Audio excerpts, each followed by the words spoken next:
Bonjour tout le monde et bienvenue dans cette nouvelle exploration approfondie. Salut Reddit, très heureux d'être là. Aujourd'hui, on s'attaque à un monument absolu, mais par un biais vraiment tout à fait inattendu en fait. Complètement. C'est pas tous les jours qu'on aborde ce genre de figure sous cet angle. Exactement. Le point de départ de notre discussion d'aujourd'hui, c'est le livre d'Antoine-Joseph Assaf. Ça s'intitule Confucius à la plage, la sagesse dans un transat. Un titre qui annonce tout de suite la couleur. C'est ça. Et je préfère dissiper tout malentendu dès les premières secondes. Le but de notre plongée dans cet ouvrage, c'est pas du tout de faire un cours d'histoire poussiéreux. Surtout pas. On n'est pas là pour aligner des dates que tout le monde aura oubliées dans 5 minutes. Voilà. L'ambition, elle est beaucoup plus pragmatique. On veut extraire la sagesse hyper pratique d'un homme qui a vécu il y a plus de 2500 ans. Et voir comment son concept central, le fameux juste milieu, peut nous aider, nous. Nous aider à naviguer dans le chaos moderne, ouais. Parce que du chaos, en ce moment, on n'en manque pas. C'est clair, et c'est une démarche d'autant plus pertinente que, pour vraiment saisir la force de cette pensée, il faut d'abord balayer nos idées reçues. Absolument.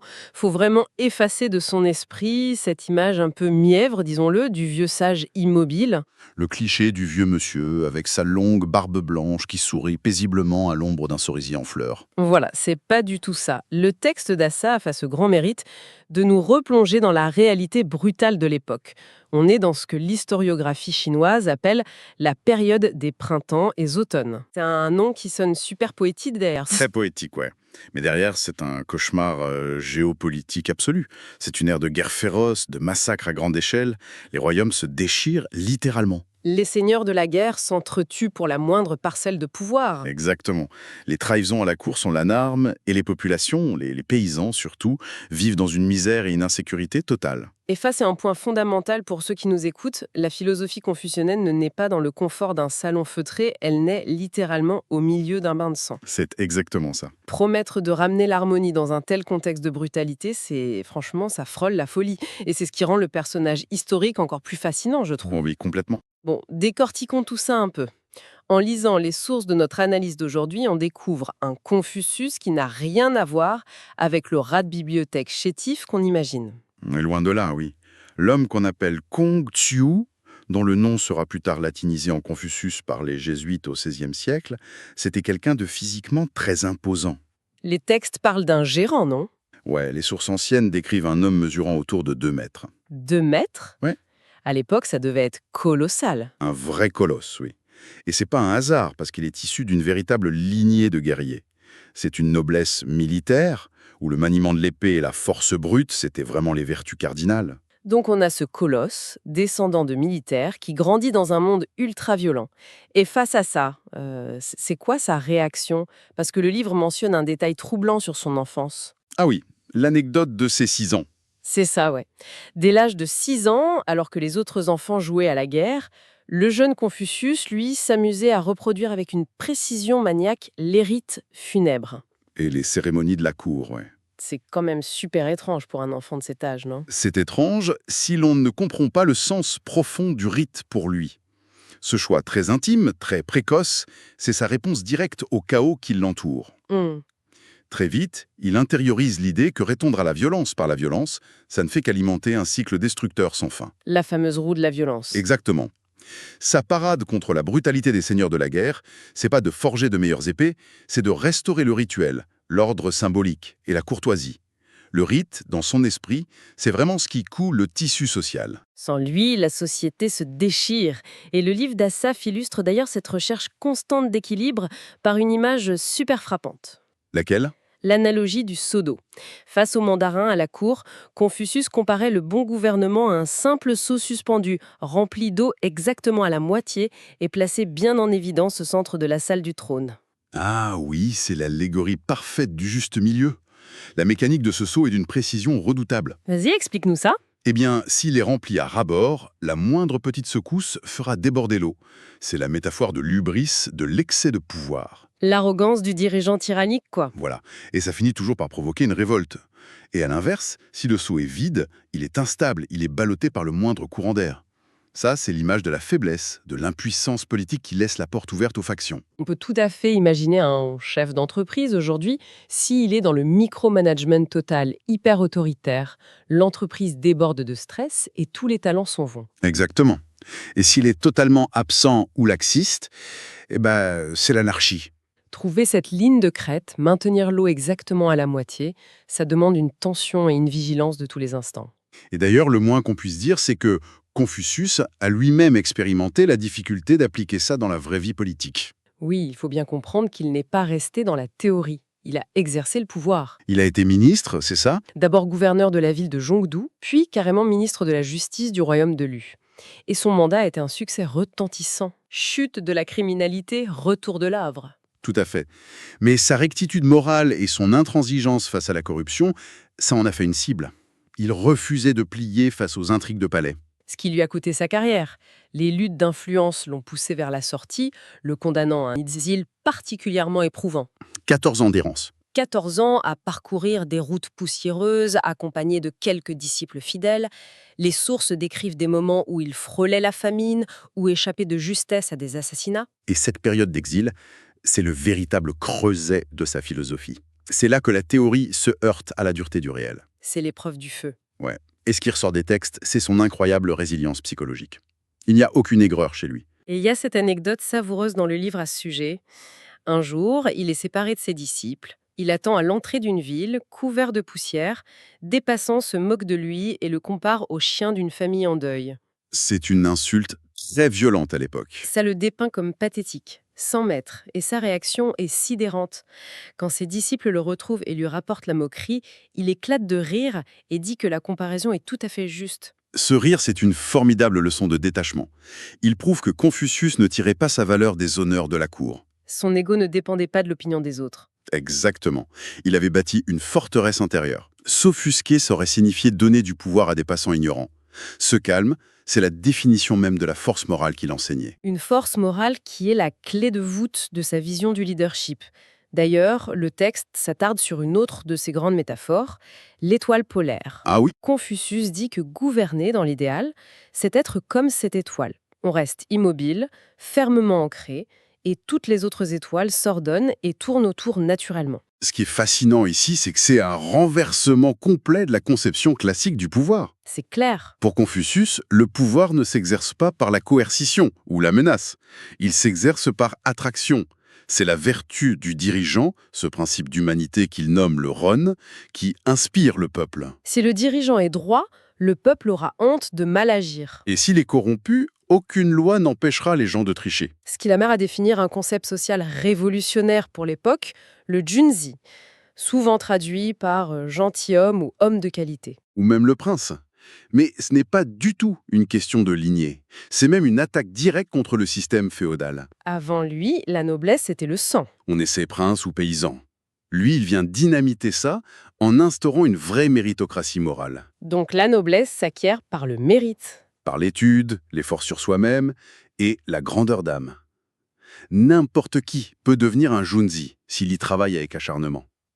À l'inverse, un aristocrate égoïste est relégué au rang de ce qu'il appelle l'homme de peu. L'homme de peu, j'adore l'expression.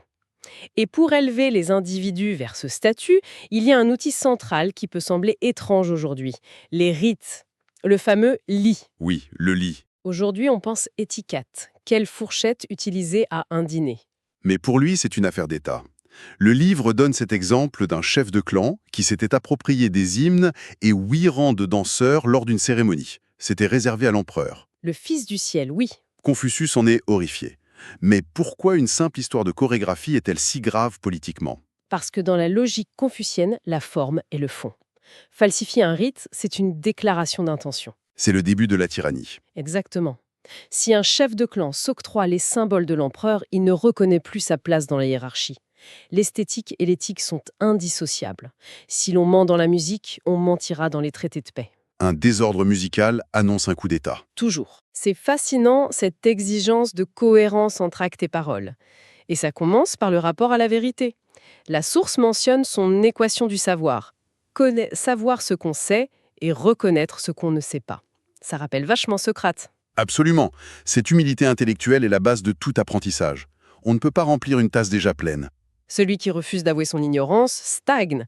C'est une belle leçon pour notre époque, marquée par l'illusion de compétence avec Internet. C'est très vrai. Et c'est là que ça devient vraiment intéressant. Il y a cette fameuse citation de Confucius qui va à contre-courant de nos obsessions modernes. « Je transmets, mais ne crée point ». Oui, Aujourd'hui, on veut tous être des disrupteurs, tout casser, tout réinventer. Avouer qu'on se contente de transmettre, c'est presque vu comme un échec. alors que pour lui, c'est d'une grande lucidité. Il vit dans un monde en ruine.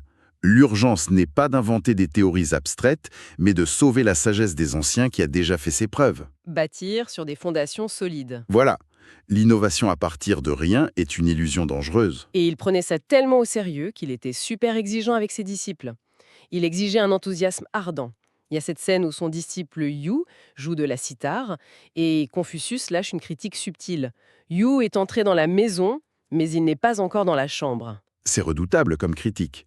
Techniquement, le disciple jouait bien, mais il manquait l'âme, l'émotion juste.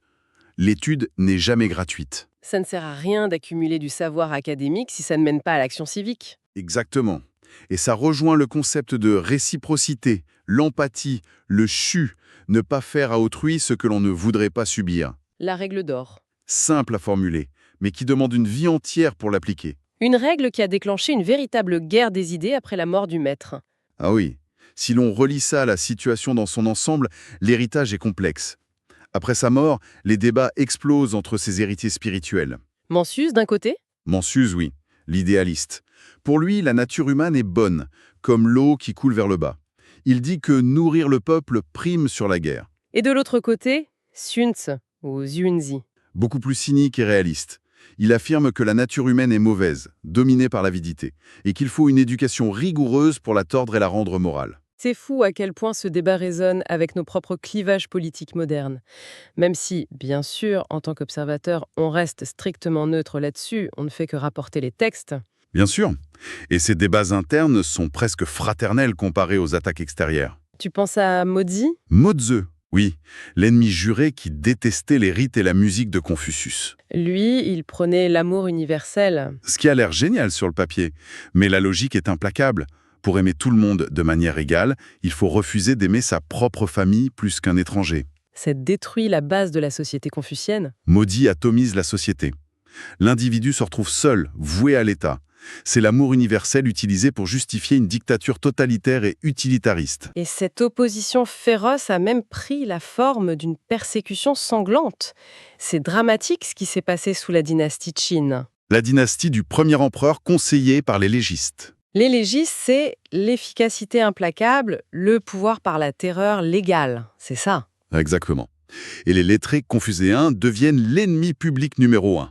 Ce qui donne lieu à des autodafés, des livres confuciens brûlés sur la place publique, et pire, des centaines de lettrés enterrés vivants.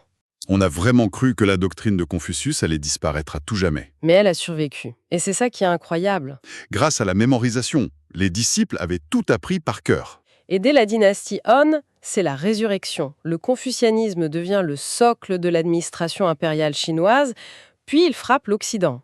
Les jésuites sont subjugués, ils y voient un écho divin. Et au XVIIIe siècle, les philosophes des Lumières s'en servent comme arme contre l'Église. La preuve d'un sage athée, d'une société morale sans religion. Et puis, il ne faut pas oublier la haine de Mao Zedong au XXe siècle envers Confucius. C'est la preuve de la puissance subversive, tenace de cette pensée antique. Totalement. Alors, qu'est-ce que tout ça veut dire pour nous aujourd'hui ? C'est une bonne question. Si on condense l'essence de cette source, on voit que le confucianisme, c'est pas une simple soumission à l'ordre.